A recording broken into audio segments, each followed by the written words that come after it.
Generally क्या होता है जब आप कोई इलीगल काम करते हो तो आपको पनिशमेंट सुनाई जाती है। वो पनिशमेंट होती है या तो आपको जेल भेज देंगे या तो आपको कंपनसेशन देना पड़ेगा विक्टिम को। लेकिन बहुत सारे टाइम ऐसा होता है जहाँ पे आपने कोई इलीगल काम कर दिया फिर भी आप बच जाओगे। जी हाँ दोस्तों, उसी को बोलते हैं general defence in law of tort. तो यहाँ पे क्या होता है, कानून क्या बोलता है, अगर आप इलीगल काम करोगे तो आपको सजा होगी। लेकिन कभी कभी क्या होता है, आप काम गलत करते हो, इलीगल करते हो, लेकिन फिर भी आप बच जाते हो। तो उसी को बोलते हैं डिफेंस इन टॉर्ट। इस वीडियो में हम सब कुछ समझेंगे, उसका मतलब क्या है, कितने प्रकार है, केस लॉ क्या बोलता है और कंक्लूजन क्या बोलता है।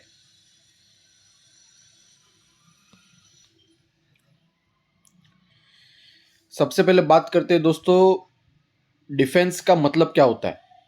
General defence in torts are reasons why a defendant might not be held liable for a civil wrong even if they cause harm to the plaintiff.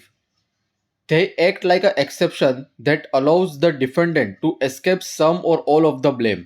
यहाँ पे क्या होता है, कानून जनरली क्या बोलता है, जब आप कोई गलत काम करते हो तो आपको सजा सुनाई जाती है, ठीक है। लेकिन ये डिफेंस ऐसे होते हैं जहां पे आपने गलत काम कर दिया, सामने वाला जो विक्टिम है, जो प्लेंटिफ है, उसको उसको सफर भी हुआ, ठीक है, उसको तकलीफ भी हुई, लेकिन फिर भी आप बच जाओगे। उसी को बोलते हैं जनरल डिफेंस।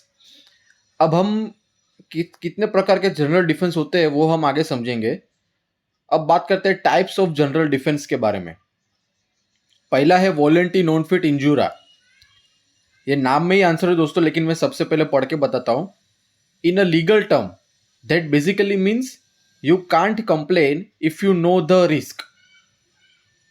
अब नीचे आता है volenti means willing person, non fit injuria means no injury is done.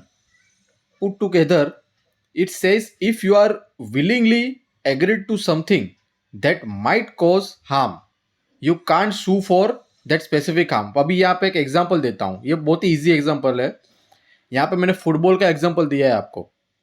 You go to the football game and a player accidentally kicks the ball into the stand hitting you, that's a risk of being at the game, so you likely can't sue the जो जिसने stage बनाया है, जिसने ground बनाया है, उसको आप case नहीं कर सकते। क्यों? क्योंकि आप फुटबॉल देखने जा रहे हो टिकट खरीद के, तो वहां पे कुछ ना कुछ रिस्क होता ही है। दूसरा एग्जांपल, एक कार रेसिंग देखते हैं।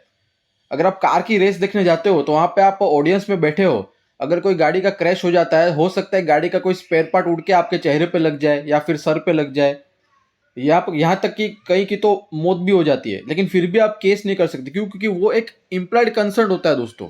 आपको रिस्क पता है फिर भी आप देखते हो। तो यहाँ पे क्या बोलता है, वॉलियंटी। वॉलियंटी मीन विलिंग पर्सन। यहाँ पे क्या होता है, फुटबॉल की गेम में आदमी खुद टिकट खरीद के जाता है, तो वो वॉलियंटी हो गया, उसका विलिंग है, फुटबॉल का मैच देखना है। नॉट फिट इंजूर है, मतलब यहाँ पे इंजरी इज नॉट डन। मतलब यहाँ पे क्या होता है, आदमी को चोट लगती है फिर भी आप वो केस नहीं कर पाएगा सामने वाले पर्सन पे जिसने वो स्टेडियम बनाया रेसिंग का, ठीक है। Put together it says if you are willingly agreed to do something that might cause harm you can't sue for that specific harm later। यहाँ पे क्या होता है, willingly agreed। यहाँ पे फुटबॉल का गेम है, वो आप willingly एग्री करते हो देखने के लिए। तो अगर कोई हादसा होता है, जैसे एक प्लेयर ने जोर से लात मारी बॉल को और आपके मुंह पे लग गया, या फिर एक गाड़ी का रेसिंग देखने जा रहे हो तो उस गाड़ी का एक्सीडेंट होकर उसका स्पेयर पार्ट आपके उड़ा, तो आप जो ओनर है स्टेडियम का, उसके ऊपर केस नहीं कर सकते। क्यों? क्योंकि आपका विलिंग है, यहाँ पे वॉलेंटी है। वॉलेंटी मतलब क्या होता है, विलिंग होता है, ठीक है। तो अगर आप अपनी मर्जी से जाते हो तो उसका मतलब ये है कि आपने ऑलरेडी कंसर्न दे दिया है, आपको पता है रिस्क क्या है। अब इसके ऊपर एक केस लो है दोस्तों, हॉल वर्सेस ब्रुकलिन। यहाँ पे क्या होता है, someone goes to watch a car race knowing it can be dangerous and gets hurt when a car crash into the crowd. They sue the owner, but the court says not so fast.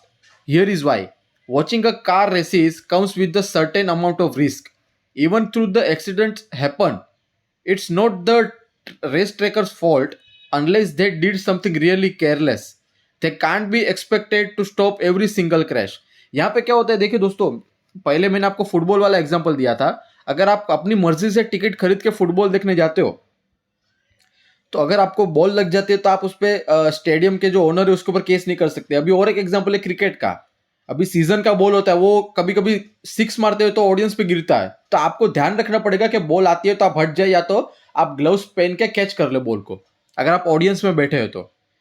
उसका same example है car crash का। ये एक बहुत ही important case लो है। यहाँ पे क्या होता है, एक बंदा जो है, एक एग्जांपल देता हूं, एक बंदा कार रेसिंग देखने जाता है। तो वो क्या करता है, कार रेसिंग देखने के टाइम पे गाड़ी का एक्सीडेंट हो जाता है और गाड़ी क्राउड में जाके गिर जाती है। तो कभी कभी क्राउड में जो ऑडियंस बैठी है उसको भी चोट लग सकती है। तो उसमें आप रेस ट्रैकर जो है, गाड़ी की रेस का जो मालिक है, जिसने वो रेसिंग का जो स्टेडियम बनाया है जहां पे आप बैठ के देख रहे हो, उसके ऊपर केस नहीं कर सकते, क्योंकि ये इम्प्लाइड कंसर्न है। ठीक है, आप वॉलेंटरी तरीके से आए हो गाड़ी की रेस देखने, ना किसी ने आपको फोर्स किया, ये आपका वॉलेंटरी हो गया। ठीक है, तो अगर वॉलेंटरी है तो नॉन फिट इंजूरा अपने आप आ जाता है। अब उसके ऊपर एक दूसरा केस लो है, Lakshmi Ranjan versus Malhar hospital limited. Imagine Lakshmi went to the hospital because of a bump in her breast. It was like a little pebble under the skin, nothing to do with the other body parts of her body. ठीक है, the doctor said they would take the lump out. The Lakshmi agreed. That's a concern. ठीक है, but during the surgery, doctor also remove Lakshmi's uterus, मतलब जो womb होता है वो भी निकाल लिया, without telling her before and. मतलब यहाँ पे क्या होता है, सिर्फ ब्रेस्ट का ऑपरेशन करने का बात हुआ था जो फर्स्ट पैराग्राफ है उसमें, लेकिन उसके साथ साथ भाई साहब ने क्या किया, डॉक्टर ने वॉम्ब भी निकाल दिया without telling her before and. मतलब जब लक्ष्मी ने ऑपरेशन की कंसेंट दी तब उसको नहीं बताया कि वॉम्ब भी निकालेंगे, लेकिन ऑपरेशन चालू ऑपरेशन में विदाउट कंसर्न उसका वॉम्ब भी निकाल लिया। That's a big deal. Lakshmi wasn't okay with it. The court agreed with the Lakshmi. Even though she agreed to do the surgery, she only consented to removing the bump, not her uterus. So the hospital was in trouble because they did something unexpected and serious that Lakshmi never agreed to. ठीक है, यहाँ पे क्या होता है, सिर्फ एक चीज की बात हो रही थी और लक्ष्मी ने हाँ भी बोली थी कि हाँ ठीक है आप ऑपरेशन कर डालो, लेकिन उसके साथ साथ भाई साहब ने ये भी निकाल लिया। तो इसमें क्या होता है, जो दूसरी चीज उन्होंने निकाली उसके ऊपर लक्ष्मी केस कर सकती है, क्योंकि कंसर्न सिर्फ एक बॉडी पार्ट की हुई थी, लेकिन उसके साथ साथ डॉक्टर ने दूसरा बॉडी पार्ट भी निकाल लिया। तो यहां पे केस हो सकता है क्योंकि दूसरे बॉडी पार्ट की लक्ष्मी ने कंसर्न नहीं दी थी। अब कंसर्न का बात करते हैं तो सबसे पहले आता है वो कंसर्न जो है वो इन्फॉर्म कंसर्न होनी चाहिए। अभी उसका एग्जांपल देता हूं। Imagine you are getting a tattoo, you want a cool butterfly design on your arm. The tattoo artist shows you a picture, explains the process, a bit of pain with needles involved, and tells you how to care for it afterwards.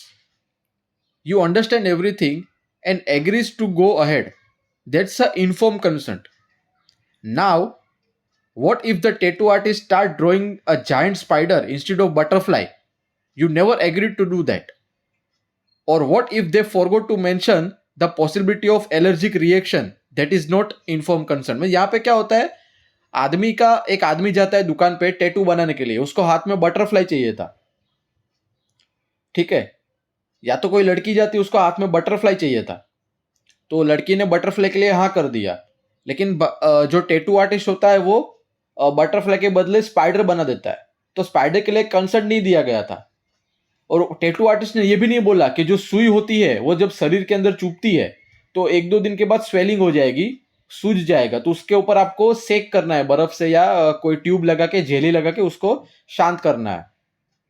तो वो भाई साहब को वो भी नहीं पता था, वो लड़की को वो भी नहीं पता था, ना टैटू आर्टिस्ट ने उसको बताया कि टैटू बनाने के बाद स्वेलिंग हो जाता है।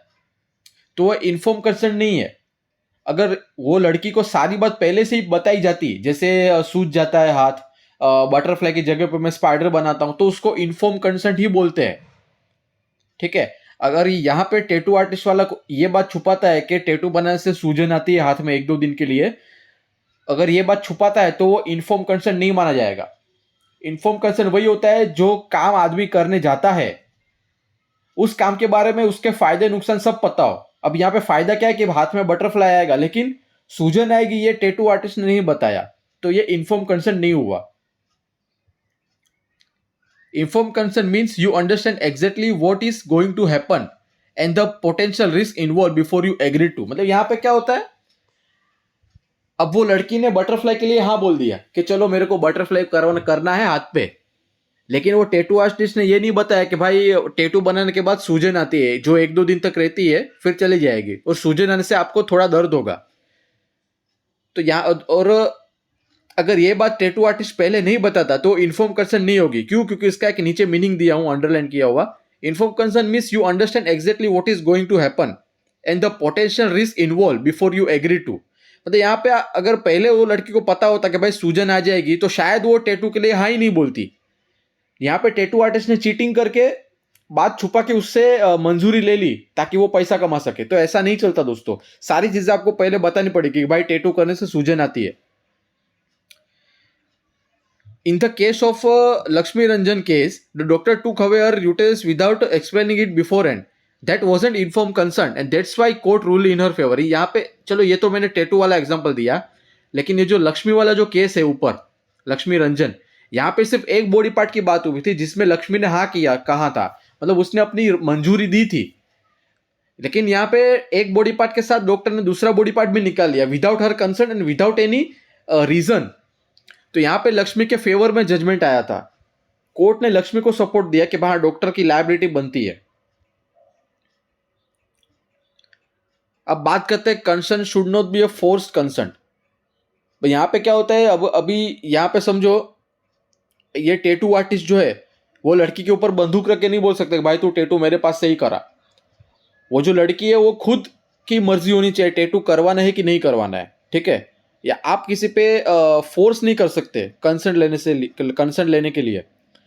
Imagine you are at a park minding your own business when someone shows a microphone in your face and asks you to sing a song. You might feel pressured to sing along even though you would rather not, right? That wouldn't be real consent because you felt forced. मतलब यहाँ पे क्या होता है, आप garden में बैठे हो शांति से, आप अपना काम कर रहे हैं, कोई आके आता है मोबाइल आपके सामने रखता है कैमरा चालू करके और बोलेगा कि भाई आप गाना गाओ। आपको नहीं गाना है फिर भी आप गाओगे, क्यों? क्योंकि वो चालू करके ही बैठा था, तो वो फोर्स हो गया, ठीक है। आपका कोई कंसर्ट नहीं है उसमें, लेकिन फोर्स हो गया वो इनडायरेक्टली। अब दूसरा डिफेंस है plaintiff is a wrong doer. पहले हमने क्या देखा है, वॉलेंटी नॉन फिट इंजूरा। यहाँ पे मैंने लक्ष्मी केस का एग्जांपल दिया, फिर कार रेसिंग का एग्जांपल दिया, फुटबॉल का एग्जांपल दिया। अगर आप अपनी मर्जी से कोई काम करते हो और उसमें रिस्क है कोई, वो जो आपको पहले से पता है, तो आप सामने वाले के ऊपर केस नहीं कर सकते। जैसे आप फुटबॉल में आपको पता है कि बॉल उड़ के आपके चेहरे पे आ सकता है तो आपको चोट लग सकती है। तो उसमें आप अगर चोट लगती भी है तो आप जो स्टेडियम का मालिक है उसके ऊपर केस नहीं कर सकते और ना वो प्लेयर के ऊपर केस कर सकते हो, क्योंकि सारी चीजें एक्सीडेंट थी और आपको पहले से रिस्क पता था। कार रेसिंग में भी ऐसा ही होता है। आप गाड़ी का रेस देखने जाते हो, गाड़ी बहुत स्पीड में आती है, हो सकता है किसी गाड़ी का एक्सीडेंट हो और गाड़ी का टायर निकल के आपके चेहरे पे लग जाए या हाथ पे लग जाए, तो उसमें आप ट्रैक ओनर के ऊपर केस नहीं कर सकते। क्यों? क्योंकि ये रिस्क आपको पहले से पता है कि एक्सीडेंट हो सकता है। लेकिन यहाँ पे लक्ष्मी के केस में क्या हुआ था, एक बॉडी पार्ट निकालने की बात की थी, लेकिन भाई डॉक्टर ने क्या किया, दूसरा बॉडी पार्ट भी निकाल लिया। तो इसमें वॉलेंटी नॉन फिट इंजुरी नहीं आएगा। लक्ष्मी ने वॉलेंटी किस में दी थी, सिर्फ एक बॉडी पार्ट निकालने की, दूसरे बॉडी पार्ट की नहीं। तो अगर लक्ष्मी को बिना बताए बॉडी पार्ट दूसरा निकाल देते हैं तो डॉक्टर लायबल होगा और लक्ष्मी को कंपनसेशन मिलता है। दूसरा एग्जांपल भी मैंने आपको टैटू वाला बताया। जो टैटू आर्टिस्ट था उसने हाथ पे जो सूजन आती है वो नहीं बताया और उसकी वजह से लड़की ने हाँ बोल दिया। लेकिन उसको अगर पता होता कि भाई सूजन आएगी जो 2 दिन तक रहेगी, तो वो शायद वो टैटू के लिए हाँ ही नहीं करती, ठीक है। ये सबसे बड़े एग्जाम्पल थे जो मैंने आपको बताया। Plaintiff is a wrongdoer, ये एक सेकंड डिफेंस हो गया। पहला था volenti non fit injuria. Imagine you and your friend decide to climb a fence to a sneak into a close amusement park which is illegal act. You climb over, but your friend trips and get hurt. In this situation, even though the park might be responsible for some safety measures, your friend likely wouldn't win the case against them. Why? Because you both broke the rules by entering illegally, being the wrongdoer. यहाँ पे क्या होता है, आपको कोई तकलीफ हुई लेकिन आपने खुद ने ही गलत काम किया है। अभी आप कोई पार्क में जाते हो जहां पे क्लियरली लिखा हुआ है कि इस जगह पे जहरीले सांप होते हैं, लेकिन आपको पता है फिर भी आप अंदर गए और सांप ने आपको काट लिया। हालांकि जंगल वाले लोग ने आपको बचा लिया, जो जंगल की अथॉरिटी है उस उन्होंने आपको हॉस्पिटल लेके गए और आपको बचा लिया, जहर निकल लिया बॉडी में से। लेकिन आप जंगल जो पार्क है उसके ओनर के ऊपर या पार्क के अंदर जो अथॉरिटी है जो पार्क का देखभाल करते हैं उसके ऊपर आप केस नहीं कर सकते। क्यों? क्योंकि वहां पे वार्निंग साफ साफ लिखी है कि यहाँ पे जहरीले सांप है, आप जरा सतर्क रहे, इस एरिया के अंदर जाना मना है, लेकिन फिर भी आप गए। तो ऐसे में आप खुद रॉन्ग डूअर है, इसलिए इसका नाम है plaintiff is the wrong doer. तो यहाँ पे डिफेंडेंट के पास डिफेंस आता है और आप डिफेंडेंट के ऊपर केस नहीं कर सकते। यहाँ पे डिफेंडेंट कौन है? जंगल का जो पार्क जो है उसका ओनर है वो। ठीक है, this legal idea is called plaintiff the wrongdoer. It basically means if you are one the causing the trouble by doing something illegal, you can't complain if you get hurt because of it.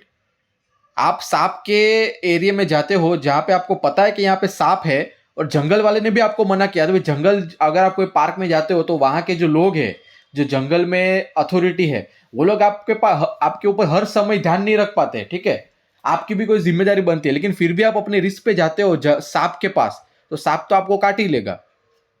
हालांकि वो लोग आपको बचाने की कोशिश करेंगे, लेकिन आप उसके ऊपर केस नहीं कर सकते। क्यों? क्योंकि वहां पे साफ साफ लिखा था कि यहाँ पे जहरीले सांप होते हैं, आप अंदर मत जाना। जैसे जंगल में कोर एरिया होता है, वो कोर एरिया बहुत डेंजर होता है, वहां पे जंगली जानवर होते ही है।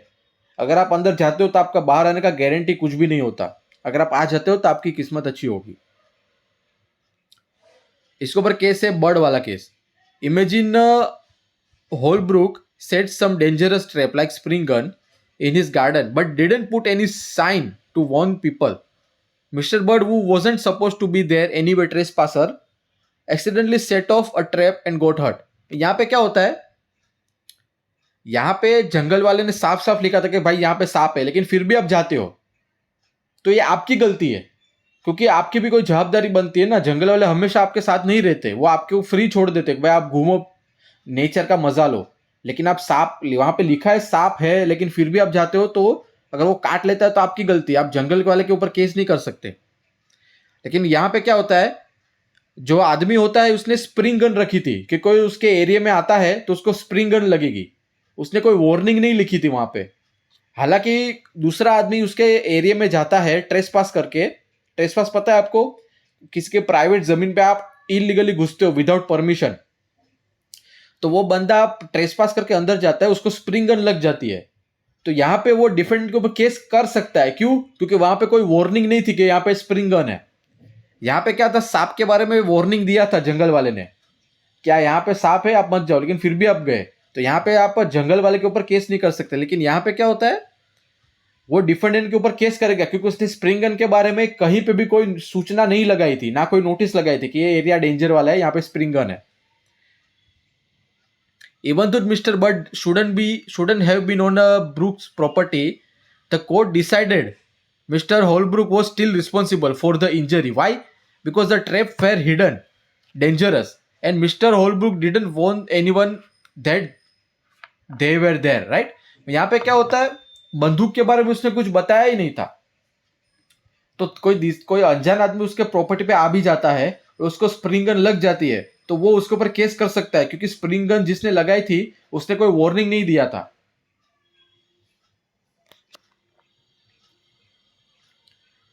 अब तीसरा डिफेंस है इनएविटेबल एक्सीडेंट। ये बहुत ही जरूरी है दोस्तों। अगर आपसे कोई गलत काम हो भी जाता है, लेकिन वो गलत काम आपने नहीं किया, वो ऐसा सिचुएशन था जो पॉसिबल ही नहीं था उसको टाले। अभी मैं आपको एक आगे पढ़ के बताता हूं। An inevitable accident is basically a fancy way of saying it truly wasn't anyone's fault. Imagine this. You are walking down the sidewalk carefully, watching where you are going. Suddenly, a gust of wind blows a heavy flower pot off a window above you. Pot falls and hit you on the head. यहाँ पे क्या होता है, आप रास्ते में जाते हो और आप अपना काम कर रहे हो, ठीक है, रास्ते में जा रहे हो और जोर से हवा चलने लगी और ऊपर वाली खिड़की से आप जो रास्ते में जा रहे हो, बाजू में घर था और ऊपर वाले खिड़की से जो गमला होता है, गमला फ्लावर पॉट, वो आपके सर पे गिरा हवा की वजह से। तो गमले का जो मालिक है, जो घर है, उसके ऊपर आप केस नहीं कर सकते क्योंकि हवा उसके हाथ में नहीं है ना, हवा तो अपने आप आई। तो इसको बोलते हैं इनएविटेबल एक्सीडेंट।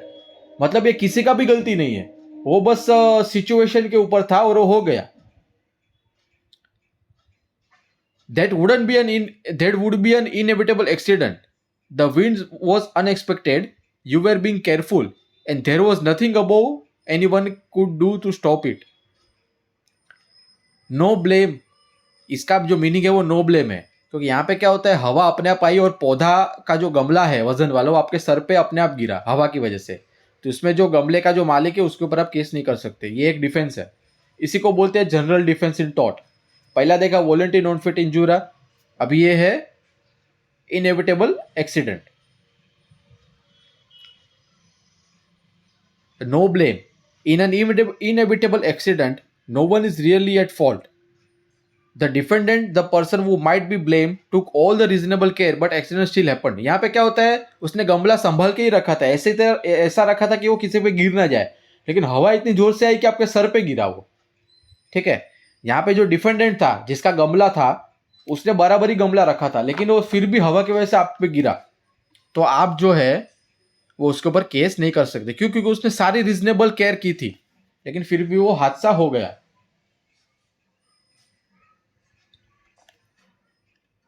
अब बात करते हैं, और एक एग्जांपल है कार का टायर फट जाना। You are driving down a car highway पे एट अ सेफ स्पीड, मतलब आप लिमिटेड स्पीड में ही चला रहे हो, ठीक है, स्पीड लिमिट के अंदर ही चला रहे हो, और टायर जो वो सडनली फटता है, causing you lose the control in crash. और ये जो टायर फटना था वो आपके हाथ में नहीं था, वो टायर की मैन्युफैक्चरिंग डिफेक्ट थी, या तो हो सकता है रास्ते में कोई कांटा आ गया रहेगा जो टायर के अंदर चुभ गया और हवा निकल गई और टायर फट गया। तो अगर आप किसी को ठोक देते हैं या फिर किसी दूसरी गाड़ी को टक्कर मारते हैं तो आपके ऊपर वो केस नहीं कर सकते, क्योंकि टायर फटना आपके हाथ में नहीं था, आपने जानबूझ के नहीं फाड़ा। हो सकता है टायर कंपनी पे कोई टायर की जो कंपनी है उससे कोई गलती हो गई हो, या तो फिर रास्ते में कोई काटा था इसलिए टायर फट गया, तो उसमें आपका गलती नहीं है। तो आप ये डिफेंस ले सकते हैं कि एक इनएविटेबल एक्सीडेंट था। होम्स वर्सेस माथर, ये भी एक केस लो है। Driver is a carefully going down the road with horse, suddenly यहाँ पे क्या होता है, कुत्ता जो है वो भौंकने लगता है और घोड़ा जो आउट ऑफ कंट्रोल हो जाता है, वो एक्सीडेंट कर देता है। तो यहाँ पे जो घोड़ा चलाता है उसका कोई फॉल्ट नहीं है, क्योंकि जो रास्ते में जो स्ट्रीट डॉग होते हैं वो अचानक भौंकने लगे तो, और घोड़ा को डर की वजह से आउट ऑफ कंट्रोल हो गया, तो इसको भी बोलते हैं इनएविटेबल एक्सीडेंट। अब बात करते हैं एक्ट ऑफ गॉड के बारे में दोस्तों। देखिए दोस्तों, बहुत सारी चीजें ऐसी है जो हमारे हाथ में नहीं होती है। Act of God is like an inevitable accident caused by supernatural power, not a people. Inevitable accident and act of God दोनों दिखने में सिमिलर लगते हैं दोस्तों। मैं आपको बताता हूं। सबसे पहले आते हैं लाइटनिंग, जो बिजली गिरती है। अगर किसी के घर पे गिरती है तो छपरा भी तोड़ डालती है। अगर किसी एनिमल पे गिरती है तो करंट की वजह से मर जाएगा, ठीक है। टोर्नेडो आता है और सुनामी आती है। टोर्नेडो मतलब हवा का तूफान।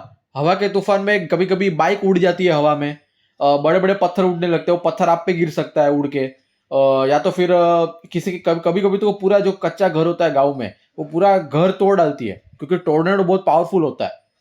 सुनामी आती है तो सारा खेत बेत पूरा तबाह कर देता है, यहाँ तक कि शहरों के शहर डूब जाते हैं अंदर। तो ऐसे में अगर आपको कोई नुकसान हो जाता है तो आप जो है वो डिफेंडेंट को केस नहीं कर सकते, ठीक है। अब आगे बढ़ते हैं। Right to private defence as a general defence in tort.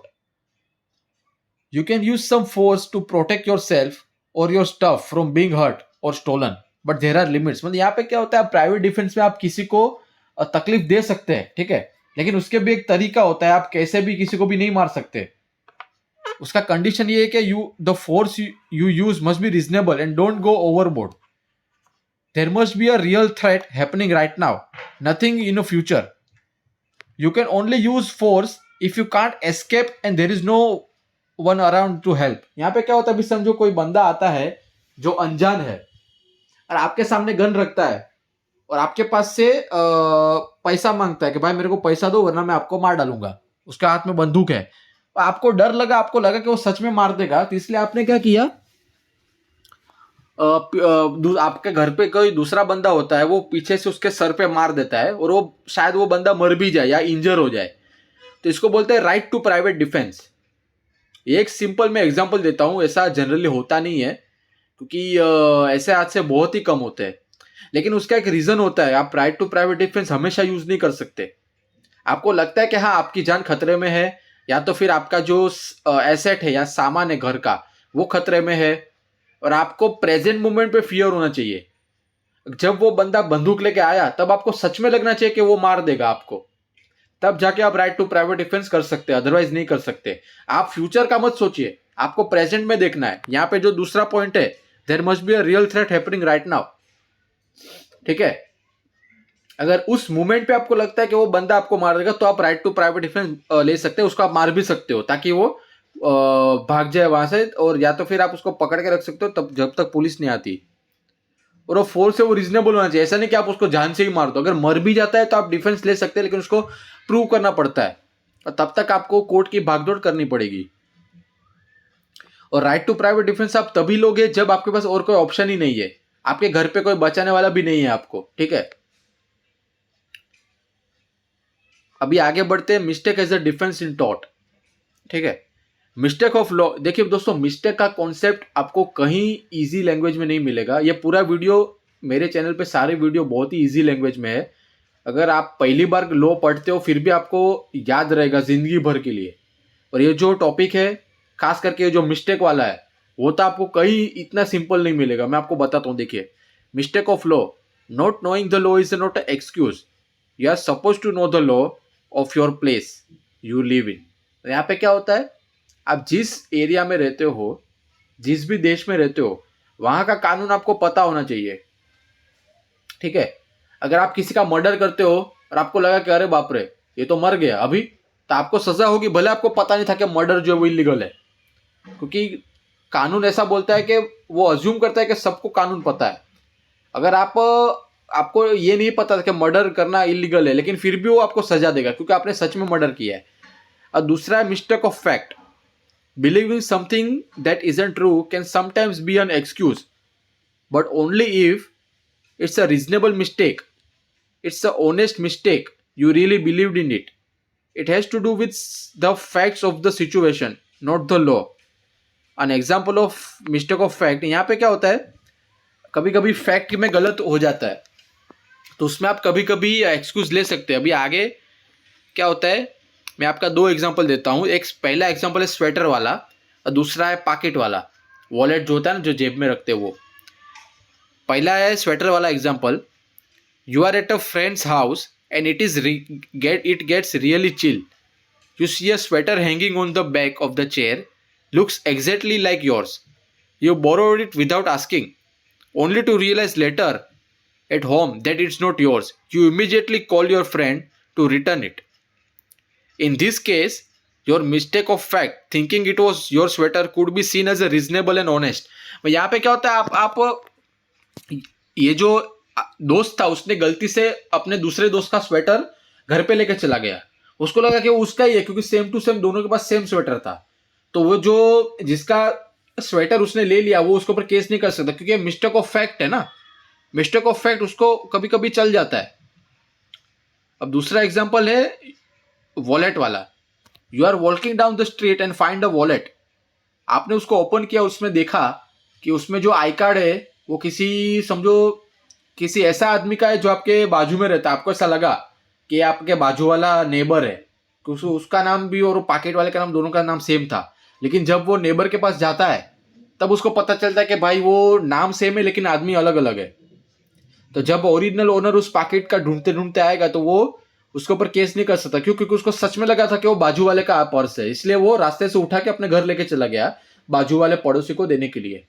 लेकिन जब ओरिजिनल ओनर को पता चला तो वो उसके ऊपर केस नहीं कर सकता, क्योंकि यहाँ पे उसका इंटेंशन नहीं था कि पॉकेट लेके भाग जाए, ठीक है। इंटेंशन बहुत जरूरी होता है। अगर इंटेंशन अच्छा है और गलती हो जाती है, गलती यहाँ पे क्या हुआ, वॉलेट लेके चला गया, तो जिसका वॉलेट है उसको परेशानी होगी, उसके पैसे थे उसमें, उसका आईडी कार्ड होता है, प्रूफ होते हैं बहुत सारे।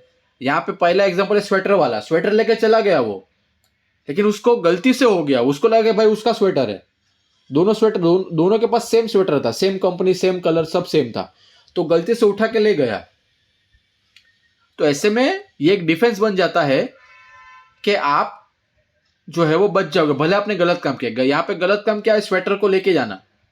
बाद में वो बोल देता है कि हाँ भाई मेरे से गलती से तेरा स्वेटर मैं अपने घर पे लेके आया हूं, अपन मिलेंगे तब दे देंगे। तो दूसरा फ्रेंड बोलता है ठीक है। और वॉलेट का एग्जाम्पल भी अच्छा है, क्योंकि यहाँ पे वो बंदे को लगा कि उसके बाजू वाला जो आदमी है उसका है, लेकिन वो किसी तीसरे का ही निकलता है। इसको बोलते हैं मिस्टेक ऑफ फैक्ट। ये दो दो एग्जांपल दिया मैंने, वॉलेट और स्वेटर वाला। उसको बोलते हैं मिस्टेक ऑफ फैक्ट, मतलब उसको फैक्ट पता नहीं था कि स्वेटर किसका है और पॉकेट किसका है।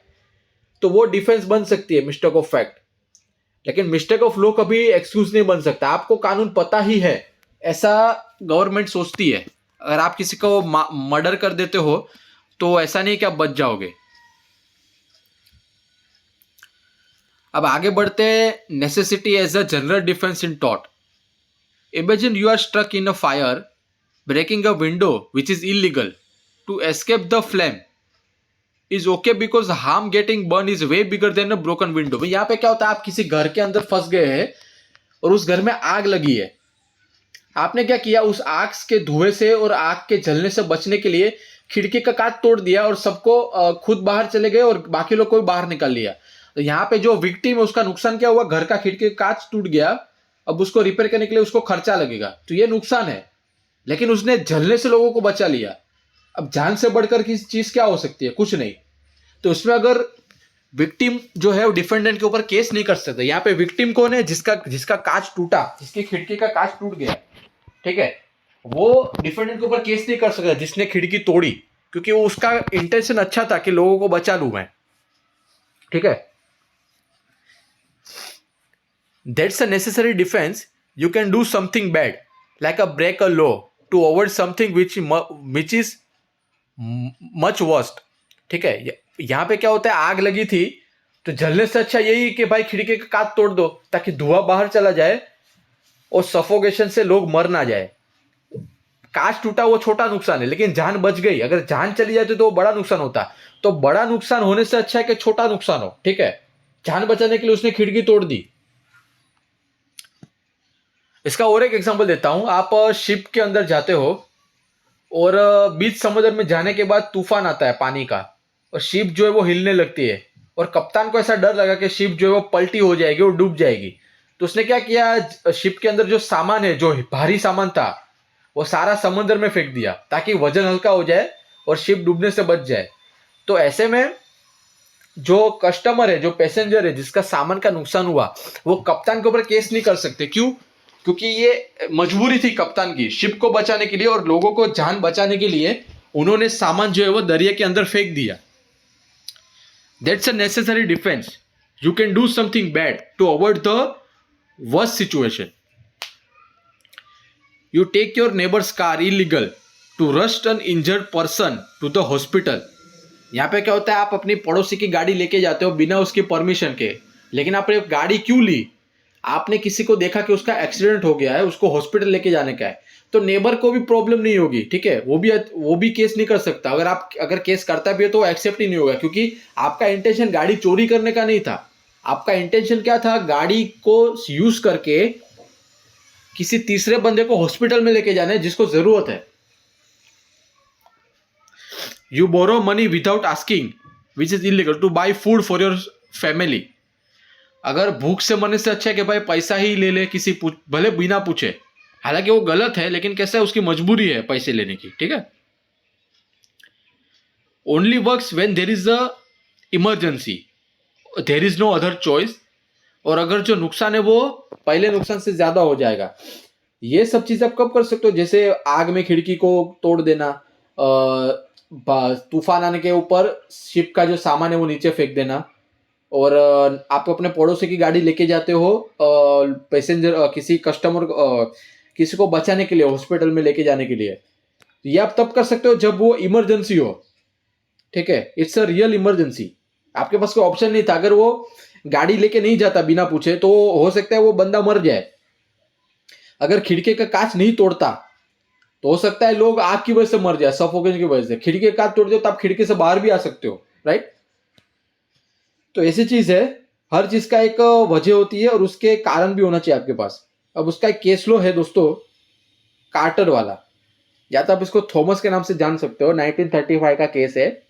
Imagine you see a fire at your neighbours house, you rush into it to put it out, right? But firefighters already are there on their way. In this case, even though your intentions were good to stop the fire, तो यहाँ पे intention क्या था? आग को रोकना, या तो फिर अंदर जो आदमी है जो घर में फंस गया है आग की वजह से, उसको बचाना। You enter the house without permission, trespass, because the fire fighter were already coming, here the defender was liable. यहाँ पे क्या होता है, वो होता है ना भाई, एक कहावत है कि मजबूरी का फायदा उठाना। जो फायर फाइटर है, जो आग को बुझाते हैं, वो लोग रास्ते में ही थे, वो आने ही वाले थे, लेकिन वो बंदे ने क्या किया, फायदा उठा के घर पे छानबीन कर ली, कहाँ पैसा रखा क्या रखा, कि हो सकता है मौके का फायदा उठाना। यहाँ पे फायर वाले आ रहे थे, लेकिन फिर भी उसने क्या किया, अंदर जाके सब ऐसा बताया कि भाई मैं मदद कर रहा हूँ, लेकिन अंदर जाके हाथ मारने का ट्राई किया। तो ऐसे में वो डिफेंडेंट लायबल हो जाएगा, भले उसका इंटेंशन अच्छा था, लेकिन लोग क्या सोचेंगे, कानून क्या सोचते हैं कि आपने मजबूरी का फायदा उठाया कि भाई घर में आग लगी है और आप अंदर जाके देख रहे हो कि भाई क्या है करके, वैसा। हालांकि उसका इंटेंशन अच्छा था, हम किसी को ब्लेम नहीं कर सकते ऐसा। अब बात करते हैं statutory authority as a general defence in टोट। Imagine a police officer pulls you over for a broken tail light, यानी कि आपने सिग्नल तोड़ दिया। This stop is authorise by law, traffic code. In this situation even through the stopping you might slight inconvenience, the law allows the police to do so. मतलब यहाँ पे क्या होता है, आप अगर कोई ट्रैफिक के रूल को तोड़ते हो तो पुलिस ऑफिसर आपको रोक सकता है और आपके ऊपर चालान भी आ सकता है। हालांकि आपको इससे तकलीफ होगी, आपको पैसा भरना पड़ेगा, फाइन भरना पड़ेगा, लेकिन क्या होता है, आपको जो है वो रोक सकते हैं वो। इसको बोलते हैं स्टेट्यूटरी अथॉरिटी, मतलब पुलिस के पास राइट है कि आपको रोके और फाइन कलेक्ट करे। Here another example, a construction company needs to remove the building for a new project. यहाँ पे क्या होता है, एक कंस्ट्रक्शन कंपनी होती है, उनको रिनोवेशन करना होता है। रिनोवेशन में कैसा होता है, रीडेवलपमेंट करना है, तो पुराने बिल्डिंग को गिराना पड़ेगा, उस जगह को साफ करके नया बिल्डिंग बनाना है। तो जब आप पुराना बिल्डिंग तोड़ती है कंपनी, तो आजू बाजू धूल उड़ेगी, आवाज आएगा, खोद काम होगा, जेसीबी का आवाज आता है, फिर वो पत्थर तोड़ने का आवाज आता है। तो ऐसे में आपको एक महीना झेलना पड़ेगा उनको, क्योंकि उनके पास अगर परमिशन है बीएमसी की और गवर्नमेंट की, बाकी जो फॉर्मेलिटी पूरी करके अगर वो घर बनाते हैं, तो आपका ये जिम्मेदारी है कि आप उस तकलीफ को एक थोड़े टाइम के लिए सह ले, ठीक है। अब बात करते हैं दोस्तों कंक्लूजन के बारे में। The law of doubt is like a game with rules. This defence are like a get out of jail free cards.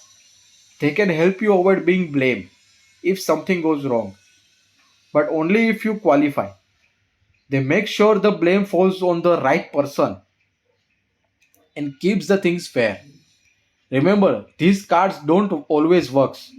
It depends on the situation and the rule of the game. मतलब यहाँ पे क्या होता है, बहुत सारे defence मिलते हैं डिफेंडेंट को। जैसे स्टेट्यूटरी अथॉरिटी है, यहाँ पे नेसेसिटी है, जैसे शिप से सामान फेंक देना, या तो फिर आप किसी नेबर की गाड़ी उसको बिना पूछे लेके गए किसी को हॉस्पिटल में पहुंचाने के लिए, तो एक रीजन होना चाहिए, ये इमरजेंसी था, ठीक है। शिप से सामान पानी में फेंक दिया ताकि वजन कम हो जाए, ताकि शिप डूबे ना और लोगों की जान बचे, तो एक इमरजेंसी थी, उसके पास कोई ऑप्शन नहीं था। तो सारी कंडीशन भी मिलनी चाहिए, नेसेसिटी है, फिर मिस्टेक ऑफ फैक्ट हो गया, जैसे वो स्वेटर लेके चला जाता है, बाद में पता चलता है कि वो दूसरे का स्वेटर है। यहाँ पे वॉलेट उसको लगा कि भाई उसके बाजू वाले का वॉलेट है, लेकिन पता चला कि कोई तीसरा ही आदमी है जिसका नाम सेम है। प्राइवेट डिफेंस हो गया, उसमें भी कंडीशन है, आपको लगता है कि भाई सच में जान चली जाएगी, वगैरह वगैरह। एक्ट ऑफ गॉड है, लाइटनिंग हो गया, टोर्नेडो है, फ्लोड्स है। फिर यहाँ पे वॉलेंटी नॉन फिट इंजूरा आ जाता है, और फिर इनएविटेबल एक्सीडेंट हो जाता है। फिर बहुत सारी चीज़ें जहाँ पे प्लेंटिफ द रॉन्ग डूअर, ठीक है, यहाँ पे आप ही खुद गलती करते हो, सांप के बिल में चले जाते हो, बाद में सांप तो काट ही लेगा, तो आप जंगल वाले के ऊपर केस नहीं कर सकते। तो वही सब चीज़ें दोस्तों ये जाननी ज़रूरी है। आप एग्जाम में इस चीज़ से आप पास हो सकते हो। वॉलंटियर नॉन फिट इंजुरा भी एक डिफेंस है दोस्तों। अगर आपको पता है कि भाई रिस्क पता है आपको, लेकिन फिर भी आप उस काम को करना आपको करना है वो काम, तो आप जो है वो सामने वाले के ऊपर केस नहीं कर सकते, और जो डिफेंडेंट है वो ये डिफेंस को यूज कर सकता है दोस्तों। शुक्रिया।